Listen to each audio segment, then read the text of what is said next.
Hello and welcome into the Sorare Data Show. I am Andrew Laird. You can find me as Lairdinho on Sorare. Joined today by Sean Newsham, psufans2, to talk about Challenger. We had a mutual friend who was like, hey, what do I do with Challenger? And I was like, whoa.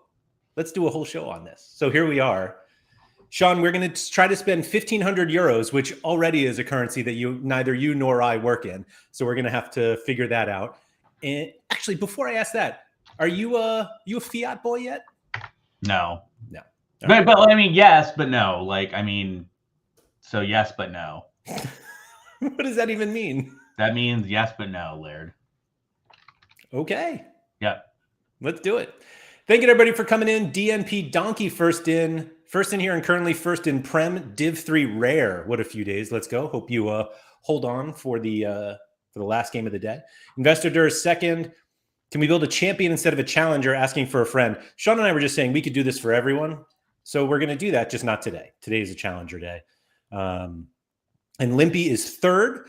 The challenge with challenger is, in my opinion, you have to wait until the transfer deadline is passed. We'll talk about that because that is a giant issue as we move on. Anion, what's up? It's been a while since these gallery build challenges. It'll be shocking to see what you can get nowadays with that amount of cash. That is true. Sean, Pete Stoyanovich was telling me that the other day he watched the how to build a 5 ETH gallery. And I'm pretty sure JT Marcinkowski was like 0.75. I believe that. Yeah. I definitely buy that for sure. I like went to the video. I just like scrolled to a random spot and there was JT Marcinkowski. And I was like, oh man, this is. I mean, I remember all the days when like Anthony Rare was like 2.5. Like rare cards being multiple ETH were just like... Gator guy was messaging me yesterday. He's like, do you remember when we just like would spend like 0.8 ETH on like a random backup goalie on speculation? I'm like, yeah, it was great. It was great. Those were the days, man. Those were the days. Anyway, Toby, what's up? Is it classic or in season? Good question. I think we're going to do one for classic and one for in season. Sean and I were pretty confident that 1,500 euros wouldn't make you super competitive doing both. So, but maybe once we get into it, we'll see. Anyway, Cameron, what's up? GS whale shopping show. I mean, sometimes you got a whale shop. That's all. John said T5 limited for me joining at this time. I don't even know what that means. Stefan, Kai, Ricamon, Quinny in the house, John Andrews. Oh, there is Pete. That's right. Back on a Monday. The music, Sean felt the music start. Yeah. He's in. Carrie, Mike Bastin. That's right. Hit that like button, please. Ron Romero, can't wait for that FC20 stack. Sean, we still understall guys now that Proper's gone? I mean, I just think they're not going to be the best this year, 20 as a whole. But, I mean, he's still a GOAT. Wow. Yep. Still the GOAT. All right.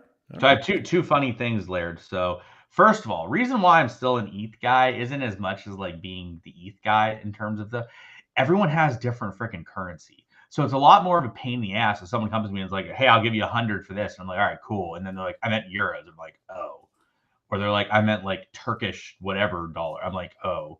So it's just easier to like I still will look at stuff in like dollars and stuff, but like everybody just has a different currency. So if something is worth 0.1 ETH, it's worth 0.1 ETH to everybody at the time. So it's just a lot easier. And then so second thing, so Bunkers wanted to be discussed on the show today. So he messaged me yesterday. And he asked, he was in first. He had like pretty nutty lineup in Challenger, Rare, Division 1, Classic. And he's like, did I get mentioned on the podcast? And he messaged me this with 15 minutes to go in the Feyenoord game. With Feyenoord stack. I'm like, well, first of all, you're an absolute psychopath for messaging me this before the game is over. He's like, I'm watching the game. They're not going to score. 10 minutes later, like, yeah, they scored. I'm like, so he's getting mentioned. He's getting mentioned because he did the ultimate no-no, and that was messaging and bragging about a lineup before the game is over, especially when you have the goalie in that game. So that happened to PSV too, didn't it?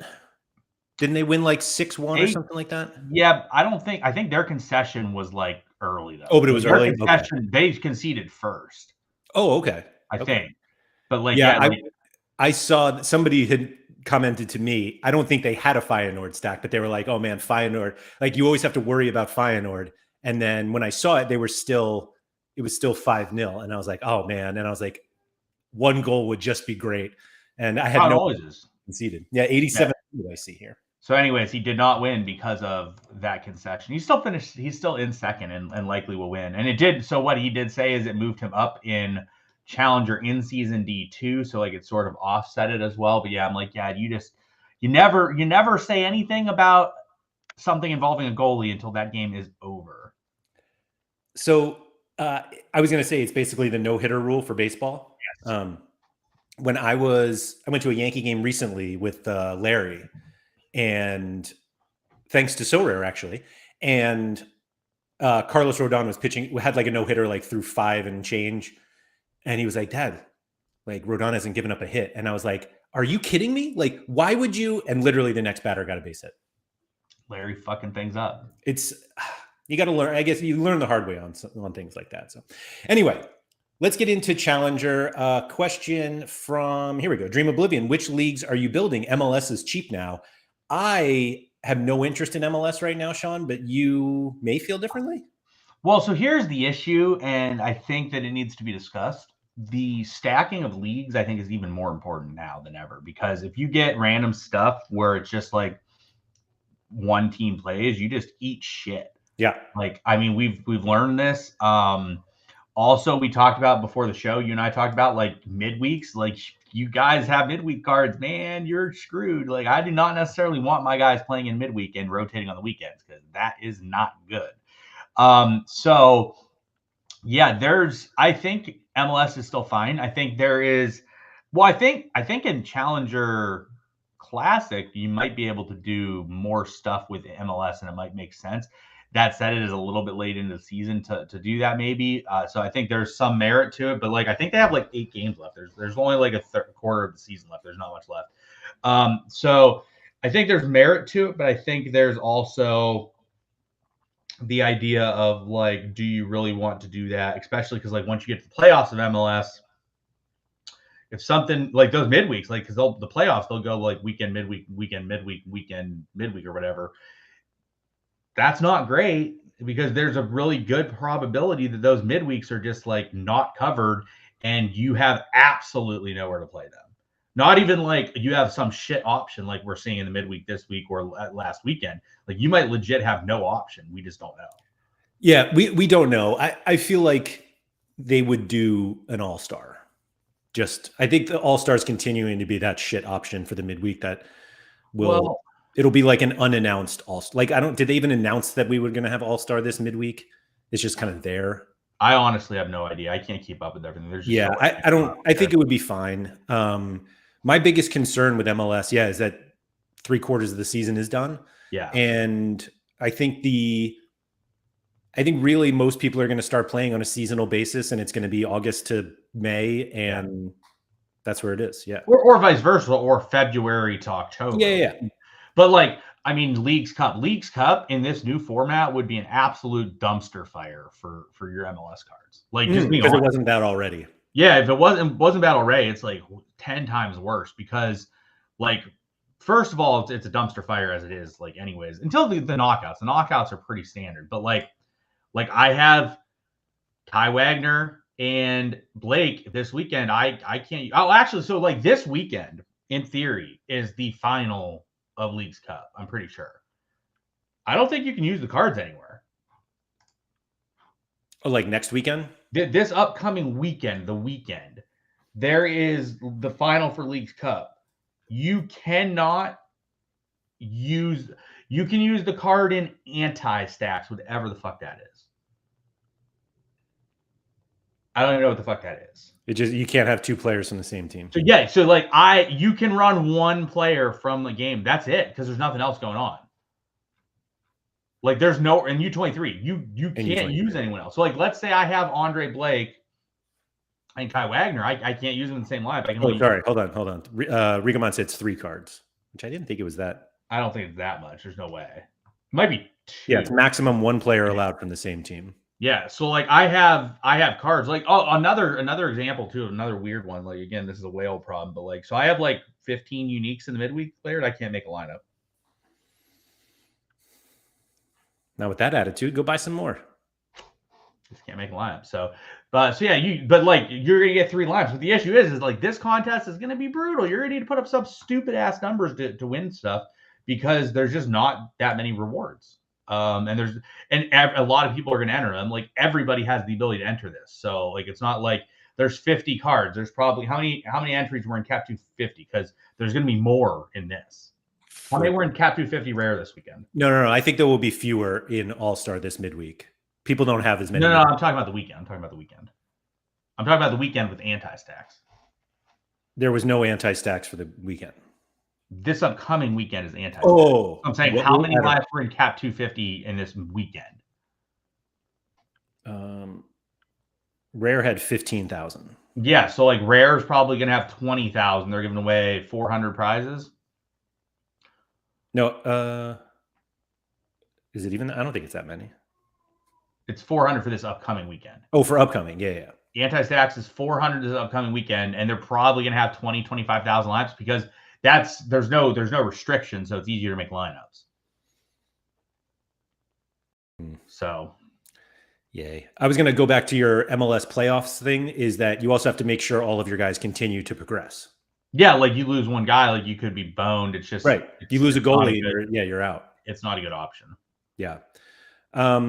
So when looking at Challenger, are there any players that, if they stay, you feel like you have to have? Veerman, but yeah, I mean, I don't. He's the only one that really came to mind. Yeah, well, Buscaglia. Buscaglia's probably the actual answer. He's probably even more like impactful than.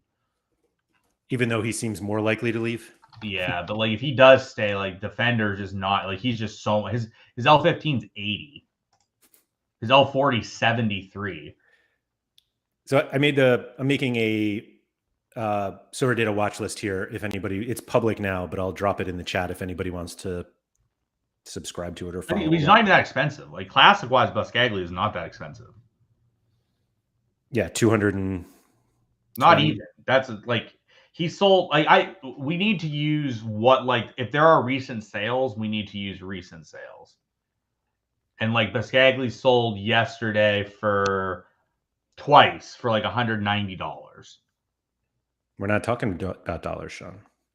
Sorry, I actually used euros, 190 euros. Yeah, so 190-ish. Yeah, like that's cheap as shit in terms of like other options, and he's like gonna smack.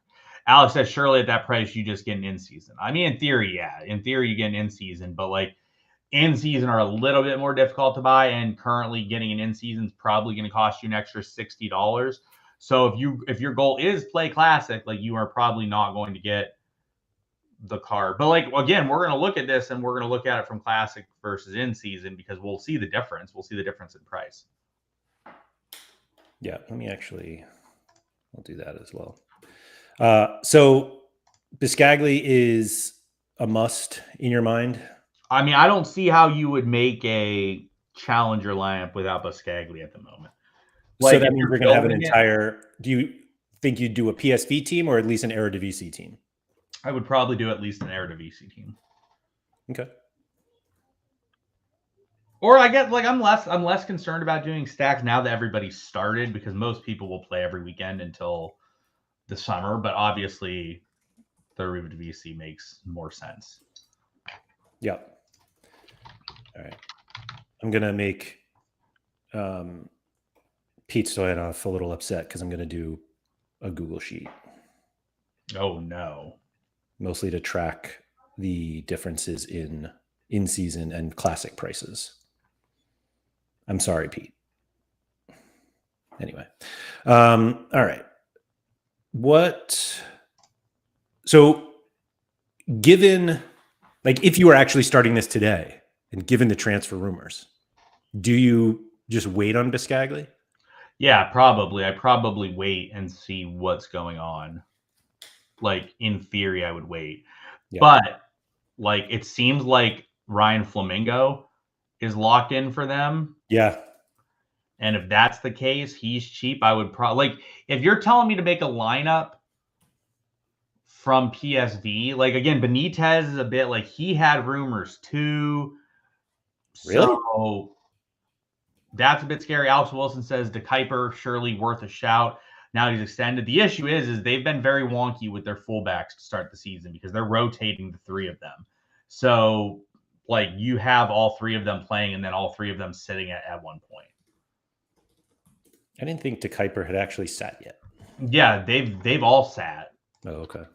Yeah, they've all sat and they've all rotated and they've all subbed early too. Like, so De Kuiper season is 67, sub 90-90. So, like, the next one, in theory, he will sit if they continue to do it this way, which seems reasonable they do it this way. But, like, they've been playing Says, and, like, his line is 90, 45, 25, 75, and then CK is similar. So right now it's been just all three of them are rotating to some extent.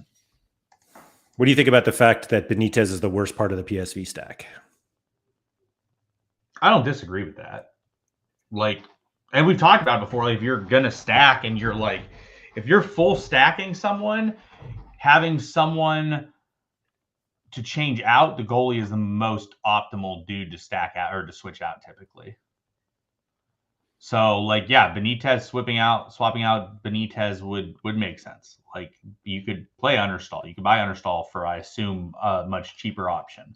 Mm-hmm. So, yeah, there's different options that you can do. But, like, for me, if we look at the Eredivisie, I mean, let's look through the league here. Let's go scout players here, Laird. And let's go look at the Eredivisie.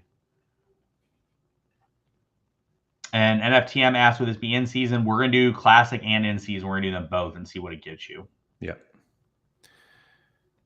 Oh, just the guys we were talking about here. Yeah. So list. Sort by goalie and show floor on them. Because, like, the floor, again, we have to not show the floor, Laird.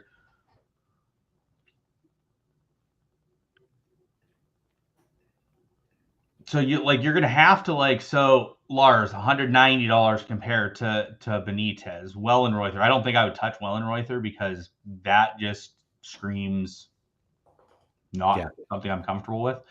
Barkas, you could go any of these other dudes, I guess, as well. Like, you could go Rome from AZ. He seems fine because he went right back in. So, like, it makes me think that he would be totally fine. So, like, I don't know. I'd say like say you do Understall just because. Like, I do think they're going to be worse, but hey, yeah, you could do Olai. You could do, maybe that's the option. Maybe you do Nick Olai. Is he staying? I saw like so many rumors of him. That's the issue. The issue with doing something like this is, like, we're doing it based off of today, but, like, I would wait for a week. I would wait for 10 days from now when basically 10 days, right? Yeah. So, like, I mean, I think what we do is we do it just based on, like, today's prices, but, like, maybe that's just and like that they're gonna stay. Because I think that makes sense, but I don't know. Like, Vasson, yeah, someone just said Vasson. Rico Man said Vasson. He just transferred in, so he's obviously going to remain there. Maybe that's an option. So, like, look at Vasson. Let's go look at Vasson here. Where did he go? We're not going to end up on Passphere. David Alva says we're going to end up on Passphere. We're not going to end up on Passphere. I'm not going to go to Passphere. But, like, again, like, you have a guy on not the best team. Do you really want him? Maybe not. So the price point is a little bit cheaper.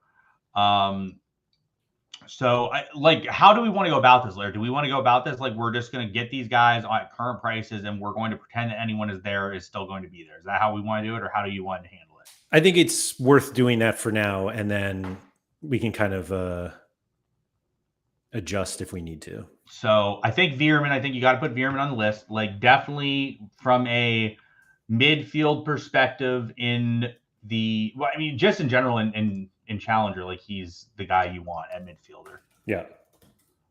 And I think that at defense you want, like, Boscagli, or you want Hanchko, or you want Flamingo. Like, Flamingo's looked really good. So, like, in theory, Flamingo's looked really good. So, like, yeah, you have like 390 or 500.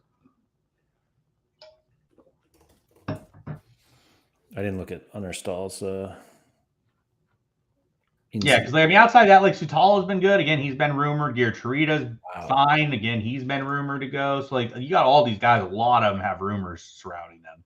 How is there no in-season benefit for goalies? Have been weird. Like, we've seen some goalies just have no difference between in-season and classic. Right. Just what it is. So like other mids that are options, I think in the Eredivisie would be like, I think pure Coop Miners is a really good option. He's taking like all the sets for AZ.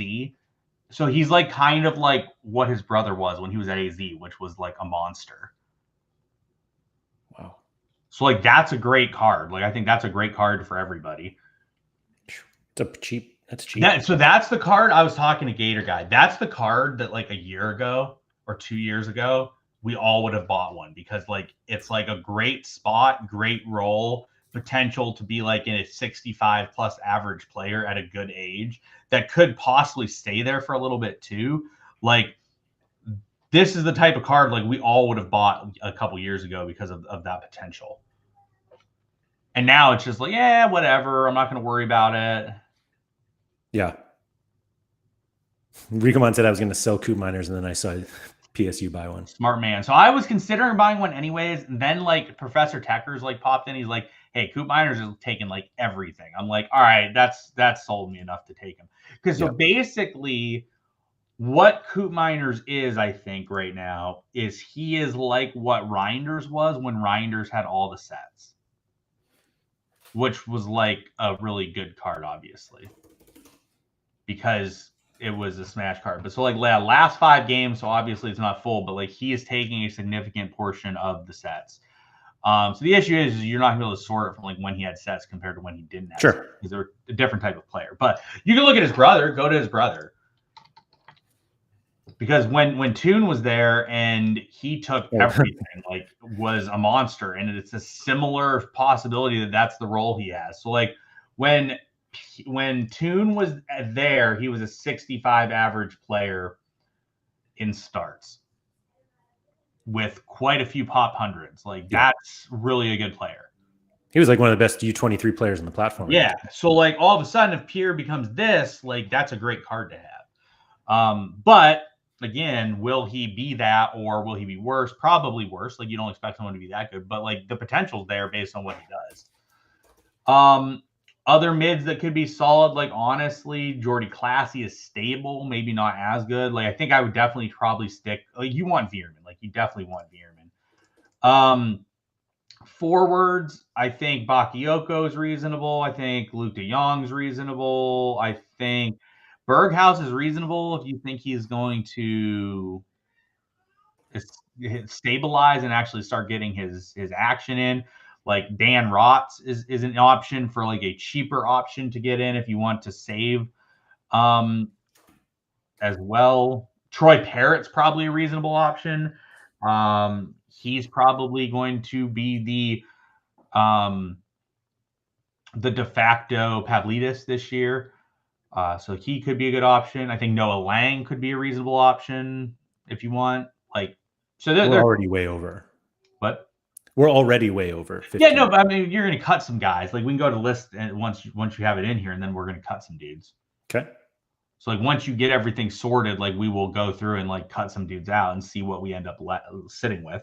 Because I'm curious, like, what the price is going to be from a rare perspective for a classic season, and then the in season of the same. But what someone was talking about earlier, I forget exactly who it was. If the prices are 10 to 20% more expensive, I think you're way more better off to spend that extra 10, 20% and buy in season. Yeah, I actually was curious, like what you thought the viability of buying in season cards to play classic was. Not like all in season, but like should you? I mean, I don't think it's bad. Like Unerstall is the same. I was just about to say that. Like, if it's the same price, never buy the old one. Correct. Buy the in season card. And then you're at least giving yourself the option to grow into that as well. Yeah. One thing that Enrico Mon asked this, which I kind of was curious where you thought of this. So he was saying, is there a reason you went to the Eredivisie instead of the Portuguese league? If you had 3, I think the idea here is you want to have 3 lineups. If you're not going to be able to get to 3, I don't think, but 2 is possible. Realistically, I'm trying to make 1 to 2 lineups, I think. That's like what my goal would be. Okay. So is the goal then to have both from the same league, or is it actually you specifically don't want them from the same league? No, I think it's fine to have them from the same league because it just gives you constant options to always have them overlap. Okay, that's fair. Yeah. Like that's just the realistic. But because there's I think Pote is gonna have a really good season. Mm-hmm. Like I think he's gonna be really good. Like I can't believe he's still there. I can't believe he's still there. But like this screams like Bruno was the same way. Bruno was there and he was like there for like 4 years longer than I thought. It's the same as Pote. And like towards the end, he was just an absolute monster because he's just way too good and he's also like in his prime. Like he's like 25 or 26 now. Yeah, like literal prime. And I think he's just gonna be a monster there. Like I think he's just gonna have a really, really strong season. He certainly started off strongly. Yes. 5 decisives in 2 games. Yes, it's not bad. Not bad at all. Ricoman said he's not going to leave because he hasn't even made the national team yet. He made the national team at one point, just didn't stick. Pretty sure he got called up at one point. It's a pretty good national team, is the other thing. That is true. There's really not tons of options for him within that national team, like realistically. I'm pretty sure he got called Actually, up. the most annoying part of it Maybe is not. who plays in this spot right here for the national team. Yeah, he did. So he did get called up, but he hasn't been called up, I don't think, since 21. That's crazy. But like, yeah, like I mean, this is Ronaldo's spot. That's why. Well, it's also Leao's spot. There's some other people there. Yeah. So, let's continue on the Eredivisie. If there are any more, we only have 2 midfielders, one of which is Veerman, who, or maybe that's all we need. I think you only need 2, and those are the 2 you probably are going to go with. So I think once you have the list compiled, we can go over there and check it out, and then start Xing out some people off the list. There's some people you need, and I think you need Buscagli. I think you would want Flamingo, and I think you need Veerman. And then after that, like I think you can make some cases for some of these other dudes, whether or not you would leave them in or out. So Benitez is not a must for you. No, goalie's never a must for me. Yeah. There's obviously reasons for it, but like goalie's just never going to be a must for me. Yeah, no, I think that's reasonable. Let me add some of these guys on my terrible list here. But like, is there anyone else that you think is glaringly omitted from here? I don't think so. Like, I actually think Noah Lang is a reasonable add too, because like he's been playing, and like if he actually, he's pretty expensive though right now. You're not really saving tons on Noah Lang, so maybe not. Maybe he's not really worth putting on there. Rodrigo's asking about former Charlotte FC. Stang's forward is a good card, but I don't. Again, it's just we got to decide what we're doing with rumors versus not rumors, because that no one I don't think has any more rumors than Stangs. Stangs is like leading the league in rumors in this category. For sure. All right, let me get some prices here on some of these guys. So Parrott, he doesn't even have that many old season cards, does he? No, not tons. And they're basically the same price. Yeah, I think that's just like, I think people overpaid for his classic season. I think it's like his classic's listed at 141 right now. So like, I think his classic like realistic price is like 125. I think people were overpaying because of the move, and he didn't have very many cards. And then when the end season came, like nobody really paid as much. Yeah, Minans is reasonable as well. Tobias brings it up. I think Minans is going to be in a good role again this year. I think he's going to be in a better role. I keep wanting to give Dan Rotz an extra. Yeah, Dan Rotz, like he's not great, but like this is the guy that you can have as like a body. 100 euros for a body. Yep. Yeah, but like a better than body, right? Like an upgraded body, like someone that's not horrendous. The forward card helps. Yeah. What's De Jong at these days? Jeez. 200 and 265-ish. Yeah. Yeah, that seems reasonable.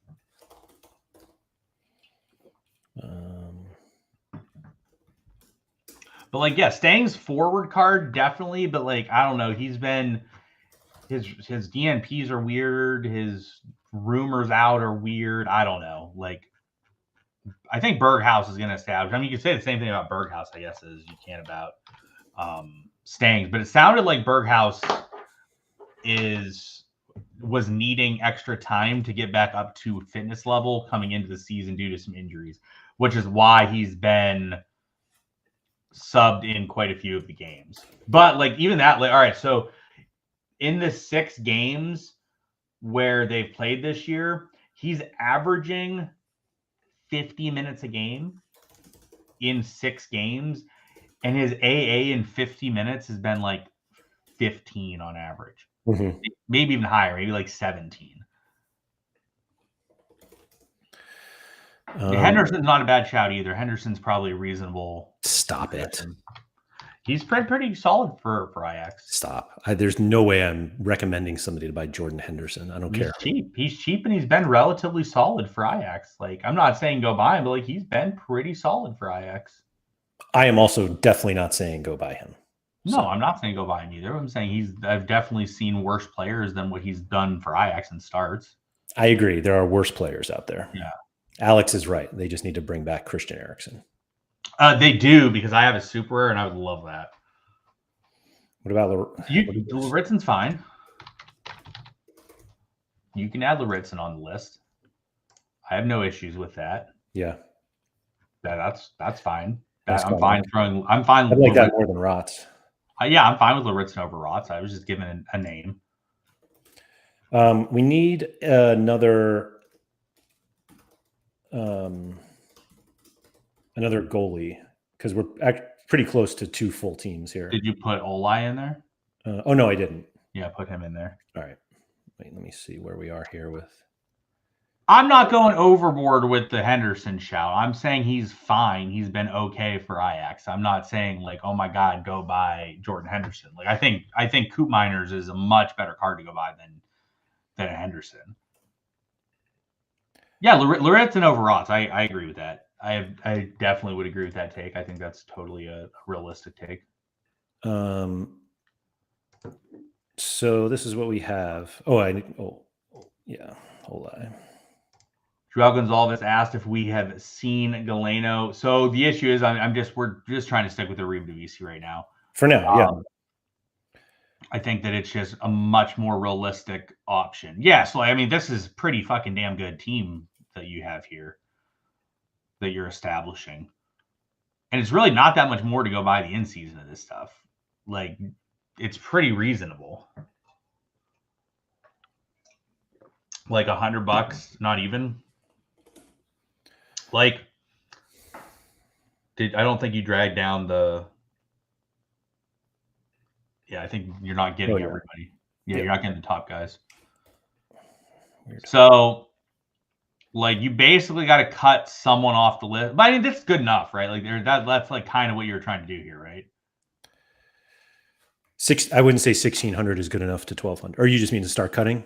No, you were at 6. You wanted 1,500 euros, and this is 1,600 euros, 1,670. Like, is this close enough, or do you want to dump someone? I don't think it's close enough. All right, that's fair. Then you got to be dropped 2 forwards probably. So yeah, we certainly don't need 5. No, I think you drop Rots, get rid of Rots, and get rid of Troy Parrott, or get rid of Berghaus. Get rid of Berghaus if you're concerned. It does seem that Berghaus is awkwardly different. Yeah, get rid of Dan Rots. And Rots, yeah. Yeah. There you go. So basically, Understall, we don't have any goalie defender combo, so it almost doesn't even matter. No, but I mean, like, if you want to, like, I'm sure you could add a Sparta guy for, like, you have $30. Go find. I don't think. I'm not even saying you need to. I'm just saying, like, you don't need to. In terms of lineup building, you can kind of literally do whatever you want. Yeah. So they have Mike Erhausen, and he pretty much is in that range. So you could just add him. I mean, yeah, if you need to. No, I'm saying, like, if you want to add someone like that, gives you the ability to add like Mike Erhausen and call it a day.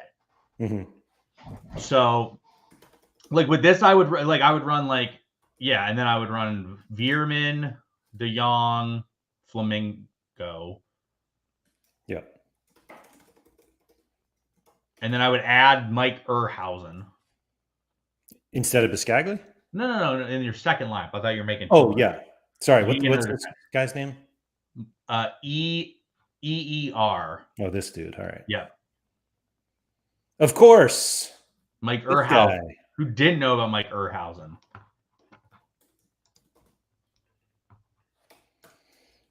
Yeah, because like his euro price is probably $30.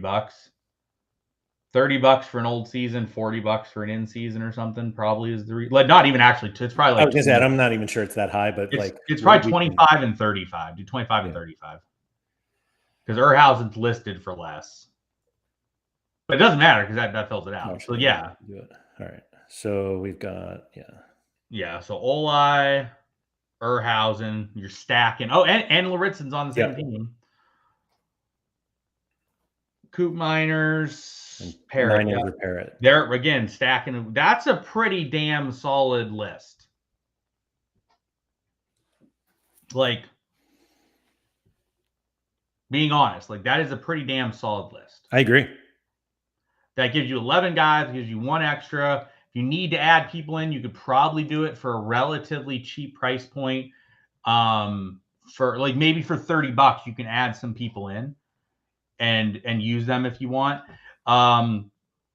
It gives you some of the best players there possibly are. Like those are going to be really good lineups in both cases. Like I'm shocked at the prices. Yeah, like, really. if you told me that this lineup was 1,500, like these 5 players, I would have believed you. Mm-hmm.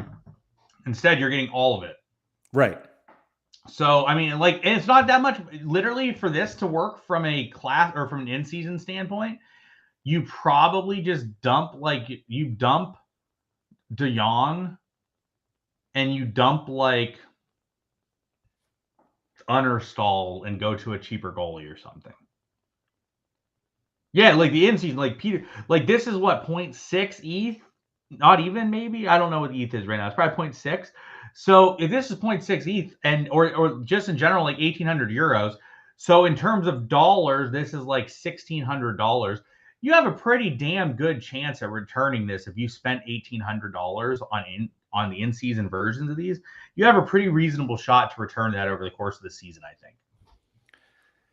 So Halogen said, do your guys' players never get injuries? If I bought these 11 cards, I would have 8 available in a week or two. You could run one lineup. It gives you the option to where you have enough cards to run one lineup, regardless if you have some injuries, and it gives you the option to run 2 if everyone's healthy. If not, all of a sudden, like we just brought in Mike Erhausen for $30. Right. Like stretching from 1,500 to 1,600 is obviously hashtag team spend more money, but maybe you can sit there and negotiate a little bit. Like we have Erhausen on there for 30. He's literally listed on the market for 25. I could probably get him for 20. So all of a sudden I go get this card. Lower that. Yeah, but it's like all of a sudden though, I go get that card for 20. I go get a Joey Veerman for 360.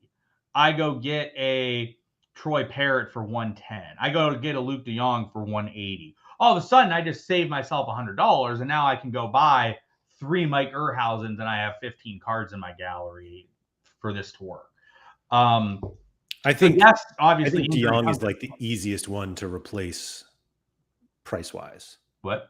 I think De Jong is the easiest one to replace price wise. Yes. Like he's the second most expensive player on this list. Correct. Mike asked, how many do you think are weekend rotation risk with Euro games? We don't know because we haven't seen how the new format works with the Champions League and how this stuff's going to function. So like, I can't answer that. That said, typically I feel like Dutch teams and Belgian teams and those alike don't rotate that much at all because they don't have the depth built up to do so.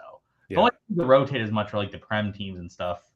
And obviously, like as the season goes, there's more risk from a rotational standpoint. But earlier in the season, it's less of a risk typically than what it will be later in the season. By the way, the easiest way to cut price also is like this 1860 for the in-season price. Just buy 2 classic Veermans. Yes. Or excuse me, you buy a classic Veerman and you can run that in-season and that saves you 110 right there. Yeah. So all of a sudden you're down to 1750 and it's not that bad. But like there are guys out there. We talked about like pure coop miners. I think pure coop miners could end up being like a top 5 mid in the Eredivisie, maybe even top 3, and you're getting them for like $35. Like, it's not unrealistic that you can go buy someone like this and buy a few types of those guys that are pretty serviceable. Like Erhausen is an L15 of 60. You paid $25 for him. That's not an unrealistic amount. I like this question from Peter. What do you think the better ROI is? The 1860 for in season or classic for 1500? I think in season for 1850 is probably the better ROI right now. In season, Laird and I were talking about before we came on the show, in season looks pretty favorable to me right now. I'm seeing a lot of lower end stuff produced. Also, I believe we're having an Eredivisie league specials coming up here in September. I would think that that's possible. Right. I think it's possible. Yeah. They have not announced it. Based on how everything else has gone, it would make logical sense. Totally agree with you. So like I want go to my lineup right now and go to results and go to my lineup for the Belgian special. I'm winning $50 with this pile of shit from this week. I literally have won 3 cards and just threw them in this lineup. And it's like one of them didn't even start. So it just says like rare 68. The right side, 4th from the bottom. That's winning $50. Like, that's a pile of poo. Like, I'm just being honest. Like, it's not good. I won more. Yeah, 77 is your highest score. Yeah. So Castro Montes got hurt like 20 minutes in. Yeah. Bonsuba didn't start. And I'm winning $50 with that. So if I go buy that in-season lineup that we just talked about in the Eredivisie, it's very likely that I'm able to recoup a good chunk of that during that special situation. If I can run these 2 lineups in that special, it's pretty realistic I can win a few $100s out of that at least. Right. Yeah.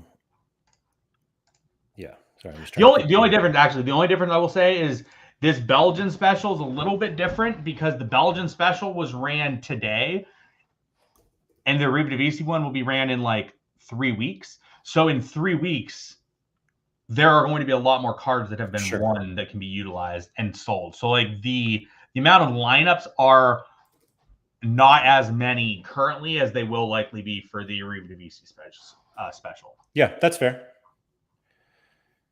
Let's see. Just making sure I got everyone here. Yeah, NFTM says this is not a bad team at all, but with Boscagli, Rumors, and De Jong getting older, I would look for other options. 100% don't disagree with that.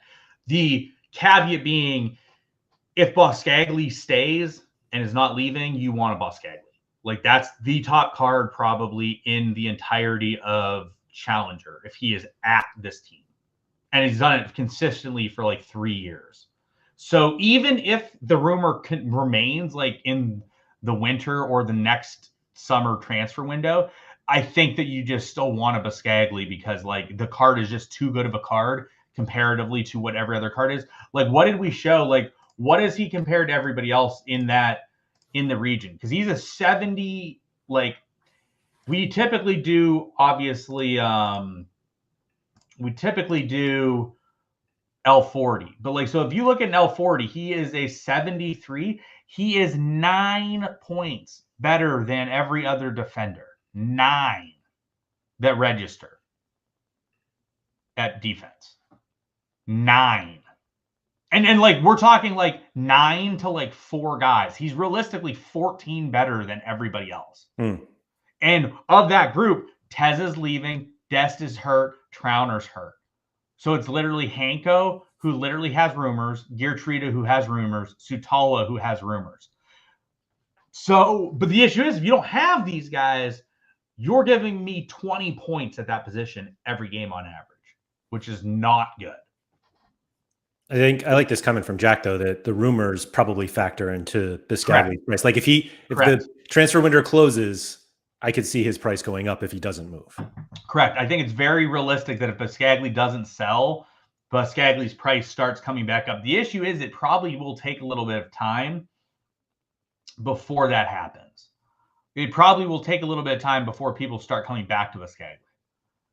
Yeah. And Cameron says the Jupiler League doesn't have as many dominant teams as the Eredivisie. That is true. Absolutely Also, true. though, in regards to the Jupiler League and why I would not go to it, they play significantly less games before they go to the playoff, which then therefore they're playing the teams that are good instead of like shittier teams. Whereas like the Eredivisie teams play bottom of the league type guys and a lot more lower end teams because of how it works. Jack is asking what the price is for a Biscagli Brighton card. I don't know. I wouldn't want them at all. I mean, I'm just like, for me. It probably 0.02 at 0.03, but like his card, if he's at PSV, probably should be like 0.15. He's just a guy. It is probably pretty integrated into his price, like that there's a heavy chance he is gone. Yeah, absolutely. And there's also a heavy chance that he stays. Like it looks like it's pretty factored into his price point because he is that much better than everyone else. Mm-hmm. I wonder why we show 1889 when clearly we. Well, because you took like realistic. Wasn't all that different, but you're right. Yeah. I did. Yeah. Like some of the floors are really, but like if I see like 3 sold for like 40% below what the floor was like yesterday, I'm pretty confident. Yeah, totally. With what you just said about Jupiler, would you not even touch like a Jupiler group of players? No, for the same reason he said, the Jupiler League doesn't have as many dominant teams. If I'm going into Challenger, I'm looking at either some of the elite MLS guys, but again, we talked about why the MLS is an issue. Looking at the top end of the Eredivisie, I'm looking at the top end of Turkey. But the issue with the Turkish teams, they rotate a lot. It's awful. I think Portugal is where you go. And Portugal. The issue is like, again, you go to Sporting, like you have Inacio with shitloads of rumors. You have Diamande, shitload of rumors. You have Gyökeres, shitload of rumors. I don't even know if their goal even minted yet. That's a good question. I don't even know if their goalie's minted yet. It's like, I forget what his name is. But like, so all of a sudden, like you have like half their line that you would want with a bunch of rumors going on. Yeah, he has cards. Okay, but yeah, he probably has very few. I think they just started minting them, right? Yes. That's it. Yeah. So he doesn't even have a classic season. It's just the end season. But correct. Yeah, like again, you go there. Which hey, maybe that's a tick. Maybe that's something to make you go there because he doesn't have very many cards. But like DeBost has. I will say, I guess you could do Sporting like once DeBost starts because like DeBost once he starts will very likely be very good, but he's not there yet because like DeBost is really cheap right now, and eventually he should in theory start because it sounds like they want to move a defender, but he's obviously not the one they're likely to move. Which one? Inacio? Well, it sounded like they were wanting to move either Inacio or Diamande. Was like what I had heard. So if you're going to Portugal, MDG says Inacio is not leaving. Is there more rumors on Diamande leaving at this point? I haven't seen anything recently, but Manuel said they wanted to sell center back, but they won't anymore. So are they just gonna sit DeBost behind Quaresma? Because that seems unlikely. Or is like DeBost just gonna? Are they gonna like? They could rotate, to be fair, which would obviously be a dumpster fire. But like they could rotate like they did last year, but they have 4. They just rotate them in and out and like play 3 games. Yeah, okay. Manuel says they're gonna rotate. So if they're gonna rotate, like that's not great. Not great at all. So I'd want Gonzalez. I'd want Conceição. Conceição smashed his face off last year.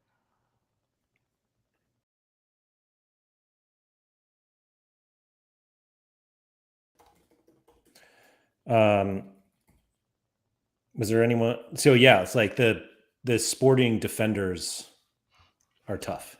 Well, I mean, Sporting defenders. Like if I'm going to, I'm probably. Someone mentioned earlier. I think Galeno would make a lot of sense from Porto. Like you probably would want Galeno. He has quite a bit of upside. Has put together a relatively good line for quite a while right now. I think he would make a shitload of sense. So I think there's some merit to go there. Like I want Conceição. Oh, Galeno's a forward. I don't want a forward card. Are all his cards forwards? Yeah. So you're just out. All his cards are forwards? Yeah. Yeah, that sounds great. Like, I'd want Conceição. Conceição looked like he was going to become a monster. Yeah, Conceição might leave. So then you got that situation. So it's like, realistically, anywhere you're looking at is, where are they going to dump Conceição, though? Because, like, I feel like they would have a lot more upside in him if they gave him one more year where he just is like the alpha. Oh, because his dad got shit canned, right? So, yeah, that's not a great situation. Right. Yeah, Galeno is a left back. Yeah, less interest in that. So is Pepe still there? Not old Pepe, but other Pepe. Yes. Pepe is still there. He's probably a good option as a forward card. He didn't start the other recently. No, they've been weird to start the season, I think. Very weird. Yeah, has he even started yet? Yeah, like he hasn't started either of their first 2 games. Yeah, I think he came back late though. Yeah, he's injured. I think he came back late from Copa. I don't know. But again, like here, this is a great example, right? Like, I just think that if you are looking to buy challenger cards, there are certain guys that you are not comfortable with and you need to wait 2 weeks to buy. But you probably want to have a pretty good opinion of like what you want to do with them, like as soon as it's done, so that you can make the move quickly. But like, if Jorkaris is still there, smash play. If he's not, the best forward in the league if he stays. Yeah, he's just a goat. Like he's just a goat. That's a lot. Yeah, I mean, yes. So again, like literally everyone here that we're looking at like seems to have tremendous rumors except for Pote. Pote seems like he's locked in there. It makes Portugal very difficult. But again, like it's not tons different than what we talked about in the Eredivisie. Like you have Walter Benitez, you had rumors. You have Buscaglia, you have rumors. Veerman always has rumors. Yeah. I don't even mean about that, but it feels like we're starting at a much higher price point for all these guys. Yeah. There's not that many cards of these guys too, because they haven't been minted year over year like the Eredivisie guys.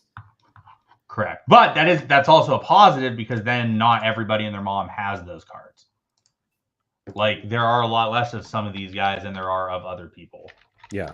Yeah, for sure. The obviously this sporting guy, what is his name? Kovacevic. He has 37 cards.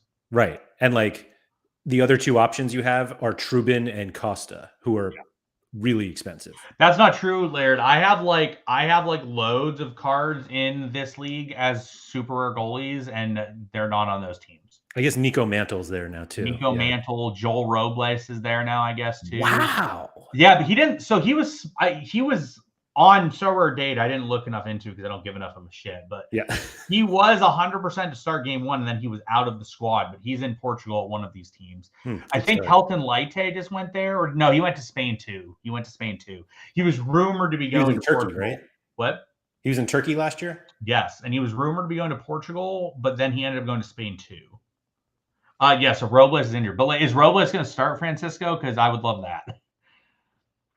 So you have other options there, but there's not guys that are like locked in. And they're not that great. Correct. They have major issues with them. Yeah. Or they're on not great teams. There's a lot of issues with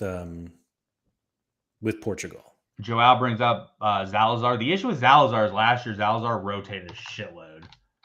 But when he played, he was typically really good. But like his rotational situation last year was kind of a nightmare. Like when he played, really good. When he didn't play, bit of a nightmare. I mean, yeah, go to sort just from the league though, because they played in like Europa where they were the underdog in most games. So like sort competition to just league. Yeah, so 19 of 27 starts. Yeah, but hey, that was last year. This year he could be locked in. Sure. Trincão's probably fine. I have no issues with Trincão. If like Trincão, but again, like at least last year, I'm not as familiar with the situation with where he's last year. But last year he was heavily rotated frequently. Yeah. But actually, no, he's been pretty locked in since like March. He started like every game since like March. So yeah, I have no issues with Trincao. And as Laird said, pretty cheap. Like you don't have to pay tons for Trincao. Let's put him in. He's a forward. Yeah, I believe Forward so. card. Yeah. But actually, he isn't that cheap. He's 0.06, so like he's not that cheap. No. But pretty solid. There's really no difference between his. Correct. Let's call it that. So again, totally reasonable card to buy. Yeah, the defenders are basically the tricky ones because they're all kind of expensive. They all are really good, and they all could leave. Or they all could rotate depending on who stays. Yeah. So yeah. No, I mean, I think what we proved though with the Eredivisie mock is that you can get really, really high end players within that budget pretty conservatively, both in season and classic. You know what league we haven't talked about that has a pretty good team in it? Nope, don't know at all. No Danish clue. Superliga. Interesting. Are you going to try to talk me into Midtjylland? Because I sure shit ain't doing that. I mean, they have a good goalie for the most part. Now that he starts, they're an easily stackable team. Yeah, I think there's plenty of Midtjylland cards. I think the problem with the Superliga though is that the best players in the league don't have in-season cards, so they're like a fine classic one. But like, yeah, Daniel Wass and Elianasi and Pence and all the guys from Brøndby, like they're just you have to Midtjylland totally doesn't rotate or anything. They do now, but yeah, Mike's saying this. Yeah, Copenhagen doesn't have any new season cards. So you could do it from a classic perspective. You can't really do it from an in-season perspective. You can for Midtjylland, but you can for Midtjylland. You got to wait till they. As someone who has a lot of Midtjylland cards, I don't know if I would do that. Their rotational pattern this year has been very weird. It'll be over next month when the Champions League is figured. Like, I don't think that they're going to rotate. Like, they won't have quite as many games back to back to back to back to back. Yeah. That's all. Yeah. Yeah, I think this Eredivisie one is the easiest, I think. For our friend that inquired about this, I think that makes a lot of sense. Yeah. Like, that makes a lot of logical sense to me. Do you see the ability to cut down enough to get a third team in? I'd rather run 2 good ones than 3 not that's good fair. ones. Realistically, like the issue is, so you probably would have to cut off $300, right? Like that's probably what you'd have to cut off, because you probably would need at least 100 for a goalie and then 200 for the other 4 positions, give or take. I think you get rid of you reduce De Jong to someone else, and I think it's Veerman that Veerman just takes up so much, but you're also kind of saying I'm going to go in without the best player, Correct. The best scoring player in the league. Correct. Well, I guess Biscagli is the best scoring player, right? I mean, I wouldn't want to make this team without Biscagli and Veerman, assuming they're still there. Yeah, Tobias said you cut Understall. You probably do. You probably cut Understall and De Jong, knock them down, get $200, buy a cheap goalie, and then buy like 3 or 4 Erhausen type players. The issue is like forward, even at forward, like it's just not that cheap. Like Lauritsen's pretty cheap, but that's probably as cheap as you realistically want to go, and he's still $60. I mean, you don't have to. You can buy multiples of a player. Like I would have no problem buying like 2 Coop Miners, for example, at like $40. Right. Like that would be fine with me. Like Vasson, I'm pretty sure you saw Vasson was like 100. So like, I said when you go to 3, like you're just gonna end up with 2 anyways. So I'd rather just go with 2 and then build out a third. Man, Vasson's not even 100. Yeah, so like you can get Vasson. Like you get Vasson. I don't know what forward you want. I didn't Where see is he now? I didn't see what you're looking at forward. Is that even how you spell? No, it's not. But I say 80 and 95-ish. Yeah, something like that.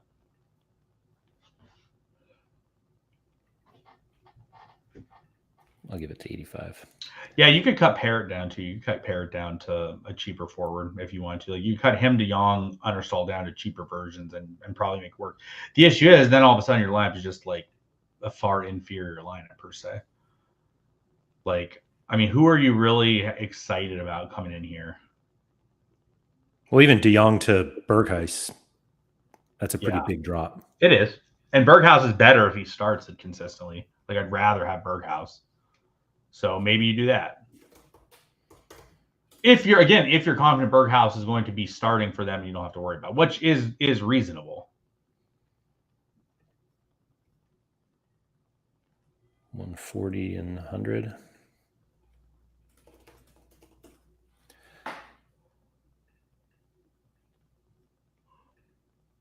Yeah, I mean, I guess you could. The answer is you could. Do you want to? Maybe, maybe not. He just said Sean Theory crafting in 1 hour without a bad comment about Sorare. We are so back. He must have missed at the beginning of when we were talking about the midweeks. Gator guy messaged me. He said last week was peak Sean. He's like, that's what we need more often. He's like, you were on your game. I'm like, I don't know. I felt like I made the whole chat depressed. Whoa. Which wasn't, yeah, there you go. Which wasn't my goal last week at all. Mike Baston said, get Ueda ready for when Jimenez leaves. Until Julian Carranza starts, Mike Baston. Because I think Carranza is better than Ueda. I think he fits better too. Kabaya said midweeks aren't as bad as we thought last week, though, with U23 open. That midweek's still pretty horrendous. Yeah, I'm a hard disagree on. Yeah, I'm a hard disagree. You can say they're not as bad because midweeks are open, but like, so it went from like a 1 to like a 2.1 or something out of 10. So like, it's still horrific, just not as horrific. Did we get rid of Parrott? We didn't even get rid of Parrott. Well, you left him there, but you could get rid of him. Well, I was trying to see what our third possible. You got to get. You didn't get rid of Understall either. You still have Understall up there. Yep. Well, I kind of wanted to see how far we get. So now we have. Oops. I don't even know if that's how you spell his name, but that's how we're spelling it right now. Rente. So that's 13 players. So I'm missing somebody here. David Alvis wants to know how you feel about Felix to Chelsea, Laird. Is it the last coffin in his or last nail in his coffin? So it's funny that that's the question. I want him to go to Qatar now. Yeah. Like I don't want. Just blast him off there. Like, yeah. Just please just go away. Like, I'm not, you know what? I don't even care about anything else. Like, this is all, his whole career is his own fault. Like, literally his own fault. Like, what have you done on any of these moves for like the last 8 years? Like, you just stole money from us.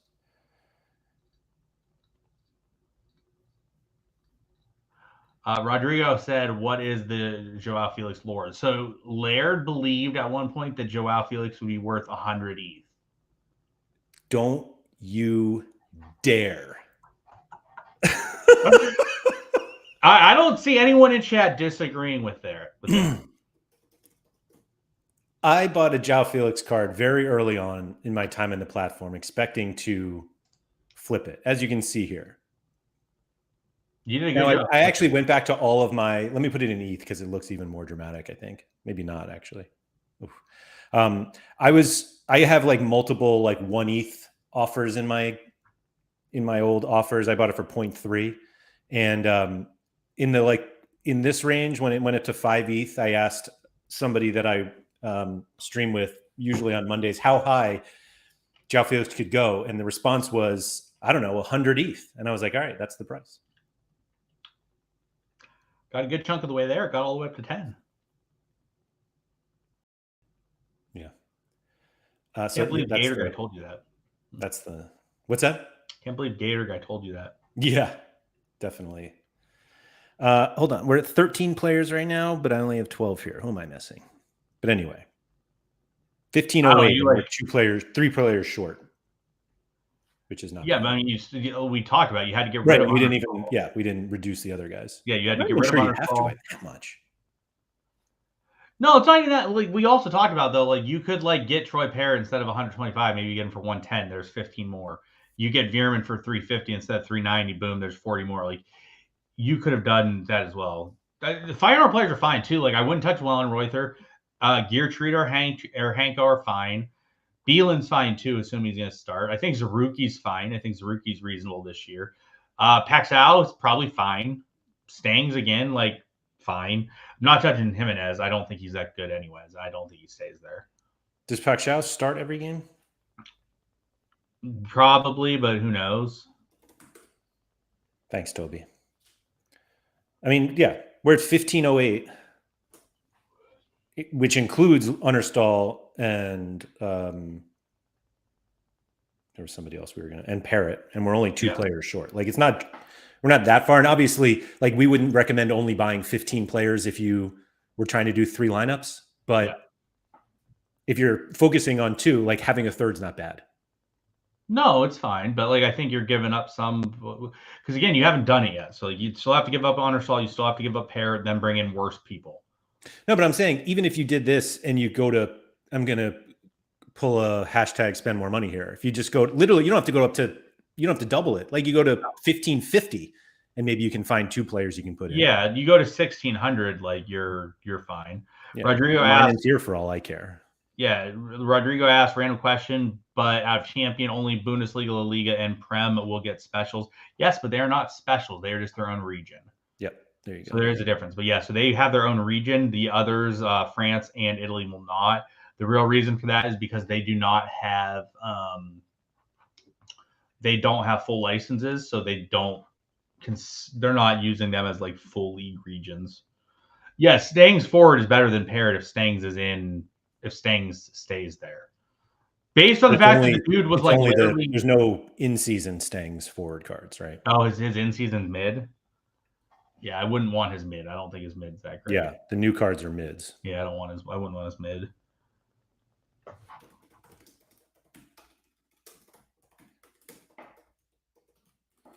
But again, like you can use a old season. Correct. So 115. Yeah, you use the old season card. I agree. If Stangs was staying, I would rather have his card than Parrott. But you're not saving money by doing that. So like that's not really not much, yeah. Well, you're just getting better. Yeah. So, yep. It's pretty doable. Yeah, I mean, I think you can build 2 to 3 teams, and then it's just a matter of how much you want to finagle with a little bit of extra. MDG is asking if 2 really good teams is better than 3 moderate teams. Yeah, I think so. I agree with you. I'd rather have 2 really good teams and you can build to the third. I mean, ideally, you're winning cards and that fills in your third lineup. Correct. Like you should hopefully have a third filled out by the end of a month. Like it should take you like a month, and it would be better cards that you begin with. Because like what you don't want to do is you don't really want to have to like buy cards and then sell those cards and then go and upgrade cards. Like I'd rather just buy the cards I want, run one less lineup, and then work my way towards that third lineup. But I think that's a more realistic path. Yep, totally agree. Plus, if you do 3 lineups, it's going to be so thin, you're going to end up running 2 anyways, because there's going to be one person that gets injured, and then all of a sudden you're down to 2 lineups anyways, and it's the same situation. Yeah. NFTM said those teams for 1,500 euros is not that much, in my opinion. You'd be able to recoup a lot of your investment by the end of the season. I think that is a reasonable take, especially if you spend the 1,800 by the end season. I think you have an even higher chance of recouping. You don't even need to go that high. Like if you did a classic Veerman, you're at 1680 ish, right? Yeah. You save 100. 10. Yeah, at least. Like you probably at least save $110. Like you could save like 150 or something. Yeah. Vita said, do you have a strategy on how to use your credits efficiently in-season focus setup? I haven't won any credits yet, so. I think I had credits and they expired because I couldn't buy anything. I did buy 2 cards yesterday, Laird. Look at you. Not yesterday, but over the weekend. A middle stat super rare classic season and an Undev super classic season. Still not buying any new season cards, huh? I did try yesterday, but I failed. But I'm not going to reveal which card it was on. Failed meaning you got outbid. Yes, to a point where I wasn't interested in it anymore. Actually, I tried twice yesterday, but I'm not going to reveal the cards. But I did try. I tried. I'm not like going to say like I tried hard, but I gave like an effort. And then I was like, eh. I just like my view. This is my view. And they were super rares? No, they were not actually. They were rares. So I wish I had like 5 ETH right now to just devote into rares. I would probably do that, but I don't. So I'm not. I'm trying to be responsible with what I am spending on. I actually have an offer out for a couple other cards right now that may or may not get accepted. I don't know yet. But basically my view on super rare, which is obviously I'm trying to focus a little bit more on super, hoping I can get stuff in and that they will improve it. And if they don't improve it, then I'm screwed anyways, because it is what it is. Vita asked, could we guess with only 5 questions? Possibly. If you all right, you can ask 5 questions. I'll give you the answers and see if you can guess who they are. There were 2 different players. I love that you still have super rare optimism. I don't, but I also don't like rare is just like limited is. And you're buying super rares. That is enough to show that you're optimistic. Super rare has interest for me because I can win higher stakes than like limited and rare, which is the only reason I care. But anyways, I also have good super rares that are totally fucking useless unless I have other super rares. I have plenty of rares that are good that I can use. So anyways, my viewpoint is that I want to, at super level, Vita asked, does this player have a mid or forward card? So one of them is a no. One of them does not have a mid and forward cards. The other one, I'm checking. I don't know how to check this. No, he didn't ask and. Does this player have mid or forward cards? One of the players there's 2 players. So one of the players has a mid or a forward card. One of the players does not. So I don't know how helpful that question was for him. We may have talked about the player today. Who knows? So anyways, the lineups I had, the way I view super rare is like I need to make sure my classic is built out for super rare before I feel it's reasonable for me to buy a lot of in seasons. Because I feel like if I don't, what happened? Did you just change your camera view? That was weird. I have no idea. So I'm like, I need to fill out my classic. Laird's now gone, and now he's back. I was like, I need to have this built out first. I need to have it sorted before I can realistically buy it. Okay, Laird's just changing all his cameras. Yeah, I'm just going nuts. Here we go. There he is. So that was sort of my reason behind it. But at the rare level, like I have a shitload of rares that are elite level cards. I just need to get some in seasons in, which like I maybe would have been better suited spending my in season or my current available funds in season rares, but that's less exciting to me. And I want to have super rare built out so that if I win a card or 2 that are valid cards, I can then progress into the super rare in season. I think super rare in season still has some interesting points, but also like the essence you get in super rare in season is just really strong. Yeah.